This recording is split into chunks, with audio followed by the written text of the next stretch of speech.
But as a department and as a family, we are devastated. Last night, we lost a brother, a hero. Officer Darren Brooks was a son, a nephew, a friend to many, and he was senselessly and tragically murdered in the line of duty. We came close to losing other officers who put their lives on the line to protect their brother, and it is by the grace of God they are still with us today. Our officers were targeted for nothing more than the uniform they wear and for the brave and honorable job that they do. I do want to make something clear. I know that the word ambush has been thrown around in the last 24 hours or so. That's not what happened here. Officer Burks was executed. Officer Burks was executed. He was targeted. That's premeditation. That's premeditated murder. And that's an attack on a police officer. You see, Corey Cobb Bay didn't walk up to any car on the streets of Dallas and engage in a conversation with somebody and videotape it and pull out a gun and shoot him. He walked up to a marked police car, so he knew exactly what he was doing. It was purely targeting a police officer. And that's the state we're in this country today.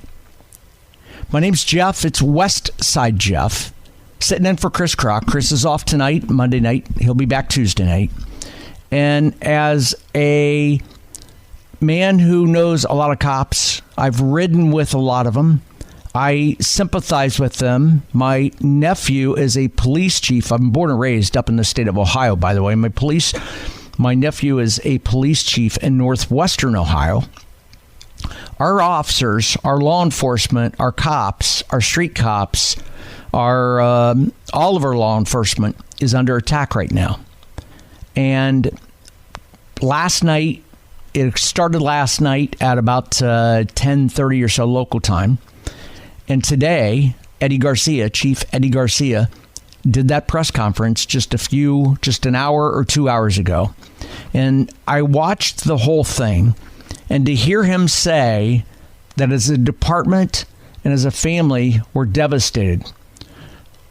He goes on to say Officer Burks was executed. That's an assassination. Execution, assassination, you call it what you want. That's an assassination. And that's purely targeted at a cop.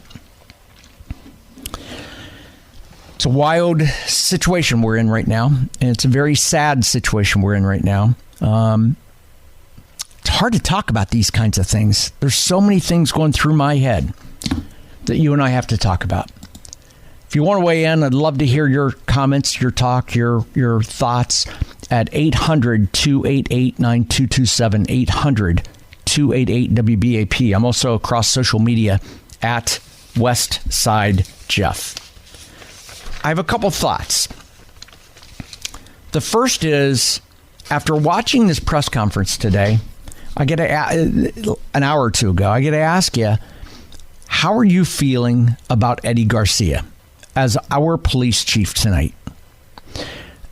These are the kinds of things that I expect to turn on the national news and see happen in New York, in Chicago, and LA, not here in Dallas.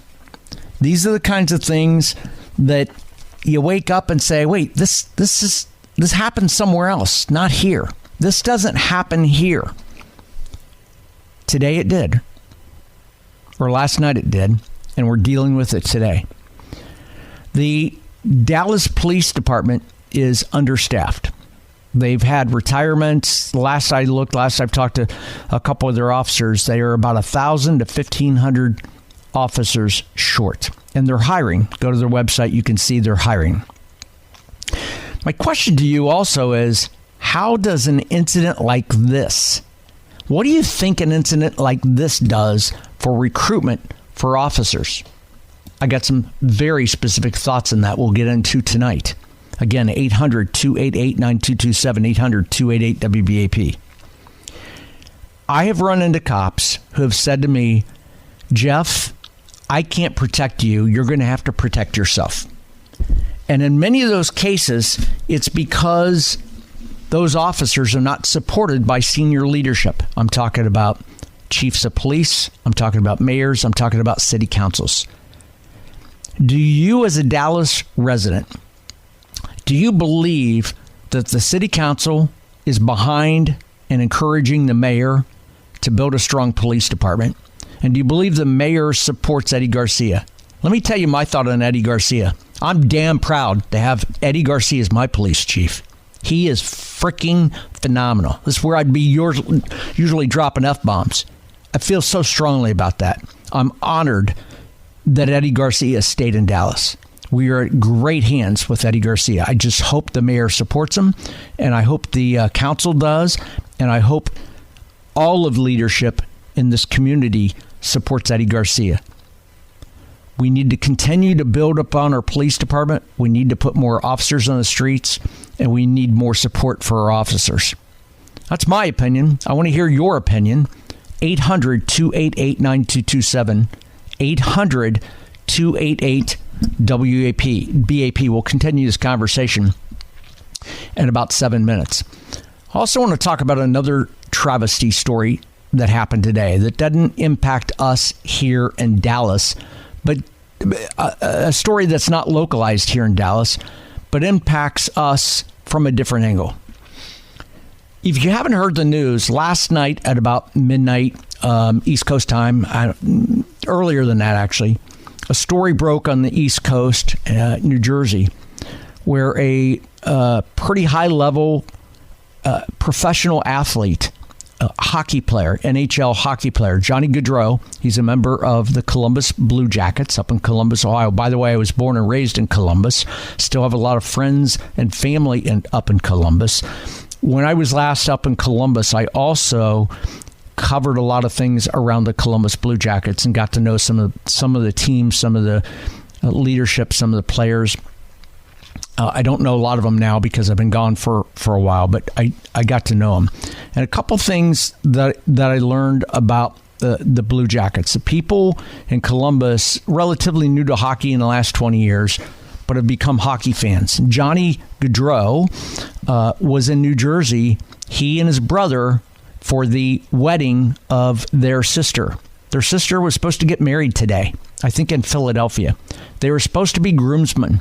These are two young athletes in their mid to late 20s, both of them married. Johnny Gaudreau married with 2 children, and his brother is married with his wife pregnant with their first child.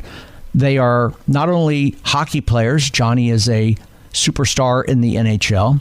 They are both husbands, they are sons, they are fathers, they are brothers, they are son-in-laws, and their mom and dad went to Philadelphia to give their daughter away in a marriage that was supposed to go today, but instead, unexpectedly, they have to bury their 2 sons, and it's because of a drunk driver. Now, we talk about drinking and driving. We all have heard stories about drunk driving. We've had those discussions, and it's sad to lose the life of somebody from a drunk driving. But when it happens to somebody famous like a Johnny Gaudreau, Johnny Hockey is kind of his nickname up in Ohio, it makes the story more pronounced. It makes a story a little bigger. It makes a story on national news. It makes a story something that is more relevant to us. It also makes a story important to us because we have the Dallas Stars, and the Blue Jackets come here and play the Stars. It makes it more important. And if nothing else, you got to understand, if you drink, don't drive. Don't take that chance. This is a great example of that. And unfortunately, tonight, a mother and a father are going to put 2 sons, not 1, 2 sons in the grave. And the sister is not going to have her brothers at her wedding. The wedding was canceled for today and put off. What a travesty there. My name's Jeff. It's Westside Jeff, talking about the 2 travesties. One, a drunk driver killed 2 people, one of them pretty famous, and that makes it more pronounced. And the other one, more importantly, here in Dallas, the death of an officer, 2 other officers fighting for their lives. We'll continue this conversation. I want to hear your thoughts. I'm going to hit a quick break on the other side of this. I want to open the phones and hear your thoughts on, are you proud? Are you as proud as I am to have Eddie Garcia as our police chief? And How does this impact police recruitment? They're already down a lot of folks. They got recruitment going on and hiring. We'll talk about what they make and that whole process coming up in about 3.5 minutes. 800-288-9227, 800-288-WBAP. My name is Jeff. It's Westside Jeff. In for Chris Crockett, News Talk 820 WBAP, and now on FM at 93.3. As I said earlier, our officers were targeted by this coward. Our detectives have learned from social media that 3 days ago, Cobb Bay approached an unmarked squad car of an unknown law enforcement agency and recorded as he questioned the officers about why they were parked there.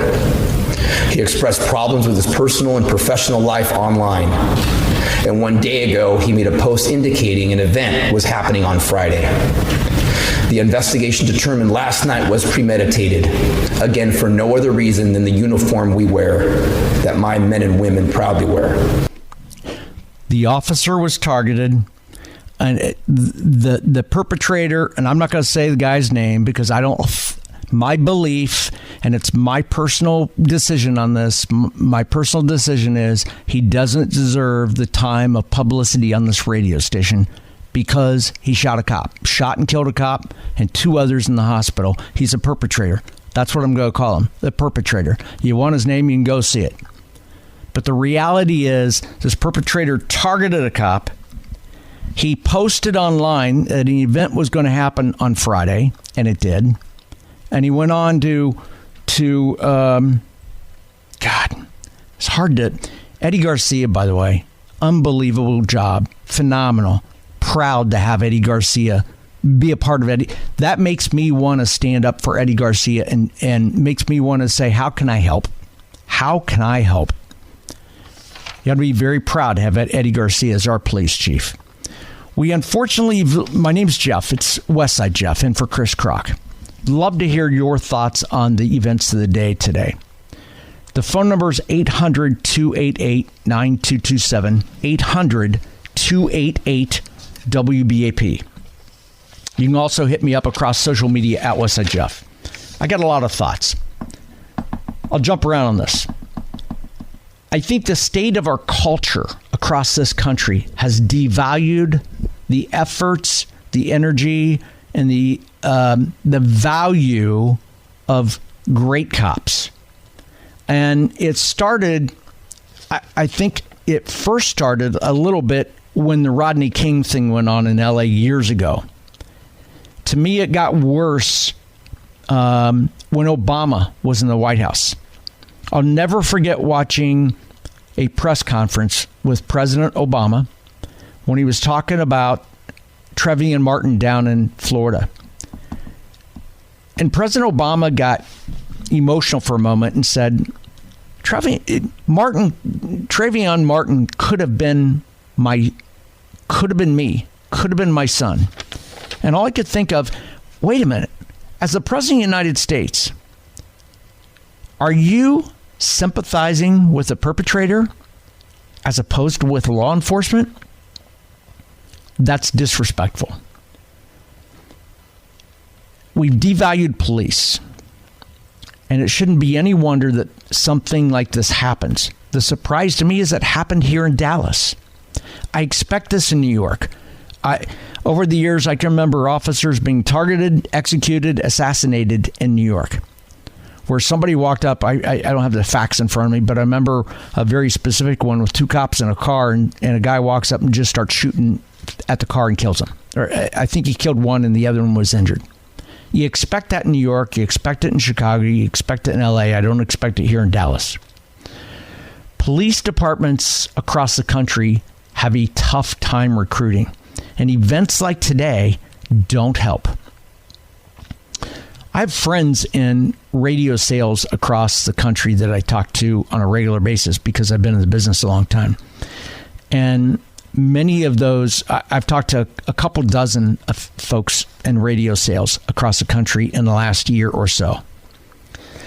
And some of them I've talked to have actually called on the police departments and their communities to say, hey, we can help you advertise your openings and promote your openings and help drive applications, recruitment, and help you hire officers.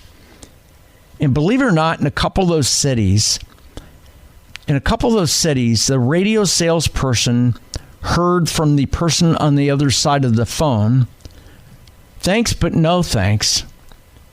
We're only wanting to target minorities and women." In other words, DEI. That's real. That's true. It's happened. I've heard it from my sales teams across the country. Now, I don't know about you, but when I call the police department because somebody's broken into my car, when I call a police officer, the police department because I've had a traffic accident, when I call the cops because of something else, I don't care if they're black, white, Hispanic, male or female, gay, trans, I don't care. I just want them to come do their job. I understand departments want their departments to look like their community. But for God's sakes, hire the best person for the job with no regard to race, gender, ethnicity. I don't care. I don't care. Police departments across the country are challenged. I want to know what you think. How do you feel? I'd love to hear from former police officers at 800-288-9227. How are you feeling about what you heard today, what you saw today? And how do you feel about Eddie Garcia? Let's start with Mike from Royce City. Mike, thank you for calling. You're on with Westside Jeff. Hi, how you doing? I'm great. How are you? All right. Yeah, I retired after 28 years. It was kind of a tough time. I mean, a police officer? Yeah, as a Dallas police officer, I worked in investigations and I worked in patrol in Northeast Dallas mostly. Worked in narcotics, but yeah, there's a lot of components to the whole issue. As far as some of the things you said earlier, I think Chief Garcia is probably one of the best chiefs we've had. Obviously, I don't benefit by saying that at this point. I think that the mayor's support is there, so we're lucky for that. Like you said, I think we had closer to 4,000 officers when I was there, but with all the problems, all the hate on police, the BLM stuff, it just got worse and worse. And I think the final kicker, actually, why you saw a mass exodus, it was actually the pension problems. Just the pension was mismanaged, and currently it's in the news, and it wasn't even 40% funded. So a lot of people now are also doing like 20 or 25 years and then leaving and going elsewhere. Yeah, again, it's really hard. When the department is down, it doesn't help with recruiting. As far as the officer who was killed, I mean, everything I'm reading on the, from the other officers on my Facebook page is this was a good guy on planet Earth. I mean, this guy was like a math teacher. He was a God-fearing man, and it is really a shame because, someone had so much good, so much good going on, and then for someone to commit such an evil act is just horrible. Hey, Mike, do you? I got to hit bottom of the hour news real quick. Can you stay on hold? I want to put you on hold and ask my producer Garrett put you on hold. I want to come back and ask you. You started off the conversation with when you were on the force there were 4,000 officers. I want to know how many there are now, but I want to hit that after the bottom of the hour news. Can you hold on for just a second? Sure thing.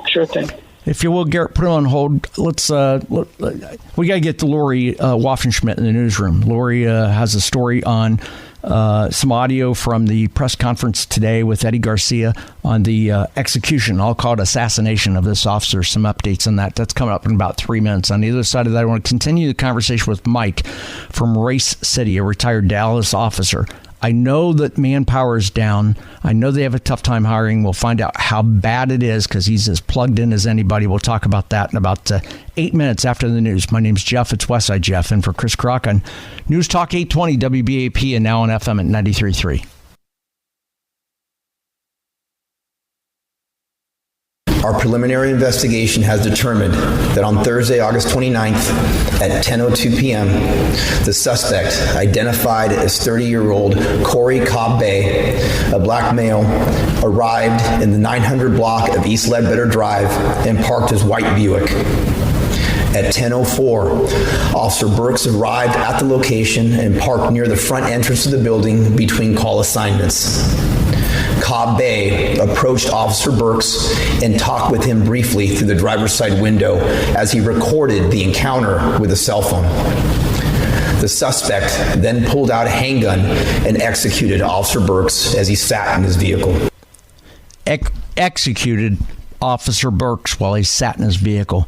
Rookie Dallas Police Department officer Darren Burks, age 46, was killed by a suspect, by a perpetrator late last night, and that was Eddie Garcia, our chief of police, just about 90 minutes or so ago, holding a press conference. We're talking right now. My name is Jeff. It's Westside Jeff. I'm in for Chris Crock tonight and Monday night. He's back Tuesday. Took a call from Mike from Royce City. Mike is a retired Dallas officer. I want to open the phone lines and get your feedback here about what you think is going on in our community today. 800-288-9227, 800-288-WBAP. Mike, thanks for sticking around after the news. I have very specific questions for you, if you don't mind. Okay. 28 years, you said, Dallas Police Department? Yes, retired in 2018. Okay, good. That was the next question, is when you retired. So you had said, Mike, that when you, at one time when you were on the force, there were 4,000 officers. Do you know about how many there are now? I've heard numbers. Do you have I don't know we ever got the 4,000, but we were close to it. And then again, I think the pension woes drove a lot of people out, and when I had left. So I would say we were probably, if I had to take a guess, 37, 38. You're not going to get an accurate number. It's almost like crime stats with some police agencies, because it has to do with the perception of, I live in an unsafe city, or the city wants you Correct. to feel comfortable when you're there. So if you say that there's an officer shortage, that just sends off alarms. So it's hard getting the accurate number, but I would say it's about 3,000. And you think about how much the population has grown, even if the people don't live in Dallas. The demand on police services. And then you also couple that. I mean, when I came on in the 90s, the call load was heavy in my side of town, but it was just crazy. The calls just stack up in the system. There's no officers to answer them. And if it's a priority call, shooting, cutting, stabbing, you're going to get an officer, but a lot of the other stuff just goes undone. And it's just bad. And, the mental health crisis is impacting police officers across the country. Dallas, no exception. The homeless problem, it creates such a huge demand. And then family violence is hardly talked about anymore. You could spend your whole shift on a family violence call and an arrest. So again, I couldn't tell you what the number is exactly right now. I don't think anybody wants to tell you that number. So again, we're talking with Mike from Royce City, a retired Dallas police officer. Mike, you said at one time that you were approaching 4,000 officers in the Dallas Police Department. You tend to think it's somewhere around 3,000. Mike, I've heard numbers as low as 2,500. But let's assume for a second it is 3,000. That's 25% less officers than in 2018 when you were on the force. You had said officers and the demand on the service is heavier, and the population's grown. Expectations of police now. I mean, so the workload's stronger. What's that? Yeah, the workload is stronger. Absolutely. And harder, because people's expectation of the police department doesn't want to compromise their hiring standards to the point where you bring on people that are going to get in trouble in uniform. That's the worst thing. And that's happened. But, so you can only fill it with qualified candidates. But who's going to want to come? Right now the officers that come on, I mean, the pay's gotten better, but the pension, you have to pay 14% in, which isn't the highest in the country. And then some people think that they don't screen the people coming on. I think they reject at least 70% of the applications. I don't know. You'd have to talk to, maybe get an officer to come on from recruiting. I got those answers, Mike. I've been told that most police classes, that about the number of people that apply initially, that less than 10% actually make it to the force. And that's because of screening as well as training. And drug testing and all that stuff. So, I mean, they do as much as they can. And then as far as some people are here call in and they'll say, well, these officers got ego. They don't talk to people right. That is such a small percentage. No officer wants to work with that officer who talks disrespectful to people in the public. A lot of training is geared around de-escalation, keeping your composure. And most officers do an excellent job with that. There are so few left that talk their way, and that's going to show in their work ethic, because they're going to end up in internal affairs. They're going to end up getting complained on, and they won't get promoted. I saw that in my career. So a lot of those people who say that, sometimes they're just angry because the officer took enforcement action. So, Mike, let me ask you a couple other questions. You said a lot of officers left over the last couple of years because of the pension. Was it did you say mismanaged? It was, and unfortunately, I mean, the city had a hand in that. So did the police and fire that was on the board, but mostly the guy responsible for that was the guy managing the fund. He didn't have proper financial controls in place. Has that been fixed? That been resolved? No, it's in the news now, and so we it's all still hate a problem. Bailout, but yeah, it is a problem because the younger officers, a lot of them aren't thinking about pension, but then they realize that they're putting in 14%, and the fund it's only 40% funded right now. And when they hit 40 or 45, age 40 or 45 is when they start thinking, I want to retire someday. Well, and that's what's happening. So the officers are more likely to leave now. So what does that mean? Well, they're more likely to leave at 20 or 25, like myself, and go on and take security jobs. Everybody, there's a big demand for police, and now security. You also have it in Texas now, where they're having security or retired officers or military working at the schools because of all the mass shootings. So there are other opportunities that aren't as highly stressful or as risky as being a police officer. Again, Dallas Police Department is still a great place to work. You never replace those relationships, the experience you get there. I think local a lot of knowledge. people have and the people who have a certain perception of police, you need to go to the Citizen Police Academy at your agency, or go in Dallas if you can. There's restrictions on that as well. Right, you'll get a whole. Mike, let me ask you two other questions, if you don't mind. Interrupt you here on things. Number one, you talk with fellow officers all the time. You know a lot of them. Does the rank and even in retirement? Yeah, does the rank and file of the Dallas Police Department feel supported by the chief, the mayor, and city council today? Not just after the shooting, but before the shooting. I'm not one to normally give a good report on the chief, and that's typical of the rank and file or of the mayor. But I think that I can speak specifically towards the chief. He is well respected, it seems, across the board, from across the ranks. So he comes across as a very sincere chief, and I think he's probably one of the best chiefs.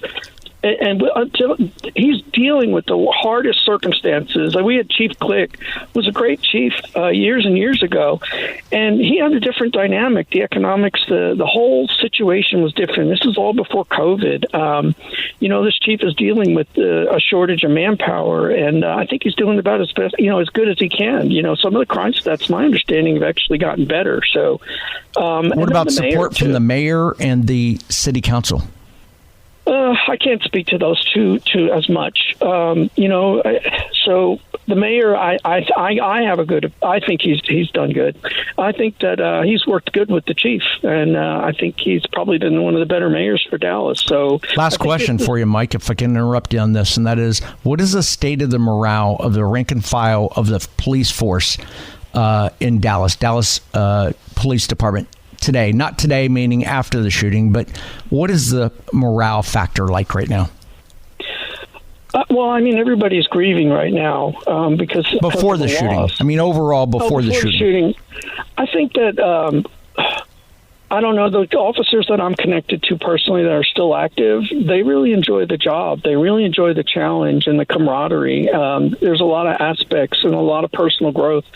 If you ever do, people who do decide to take the job. I know this is a really dark day, again, for the department, but it's still... Mike, let me interrupt you one more time. I got to hit a quick break again, if you don't mind. Hold on to that thought, and let's hit that. If you'll stick around through a 3.5-minute break here, I want to come back and talk about the morale of the police department. Is that all right? You got a minute for me? Yeah, sure. Garrett, put him on a hold, Garrett. We're talking to Mike. He's from Royce City. He's a retired Dallas police officer, 28 years in the rank and file. He's retired. And I think it's important to get some context from a man that has relatively recently left the department. Because more than ever in days like this, after the loss of an officer because he was assassinated, now Eddie Garcia says executed. Assassination, execution, you call it what you want. The man was targeted. On days like this is when the rank and file has to believe that they've got the support of their leader, as in Eddie Garcia, the mayor, and the city council. We're talking about this and continuing with your conversations. Love to hear your take. 800-288-9227, 800-288-WBAP. Your reaction to what happened in our city today. Dallas Police Department. My name's Jeff. It's Westside Jeff. And for Chris Crock on News Talk 820 WBAP and now on FM at 93.3. Earlier today, I visited with Senior Corporal Farmer, who miraculously was released from the hospital today. He was in great spirits. I also visited with Senior Corporal David, who is fighting and has a long road to recovery. And I also visited Burke's mother, who is a beautiful, strong woman of faith. We hugged each other, we cried together, but I assured her that we will be with her every step of the way, and that her son will be remembered as a hero. Also visited 3rd Watch, South Central, which Officer Burks was a member of, and assured them that anything they need in regard to their mental wellness, the department is here for them. They are hurting, as we all are, but passed on the message to them, as we did to the rest of our department, that we need to take care of themselves and each other.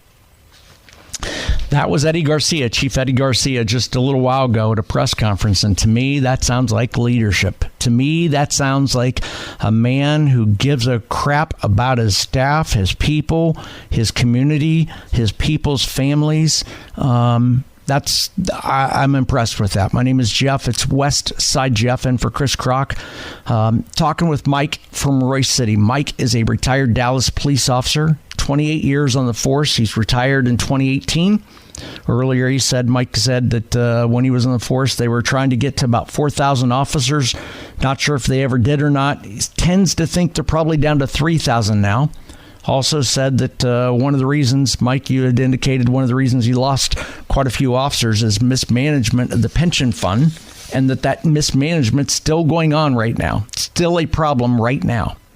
Correct? It is. That's absolutely correct.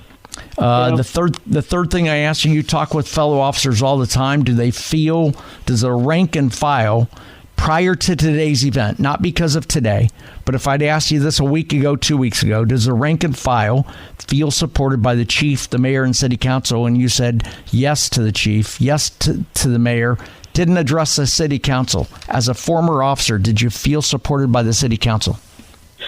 No, not during my era, and not even really by the mayor. And the mayor, I can't speak for everybody on that. I think that generally, though, I can tell you 100% that I have not heard anybody speak bad of Chief Garcia, and you just heard him speak again. He is a man of integrity.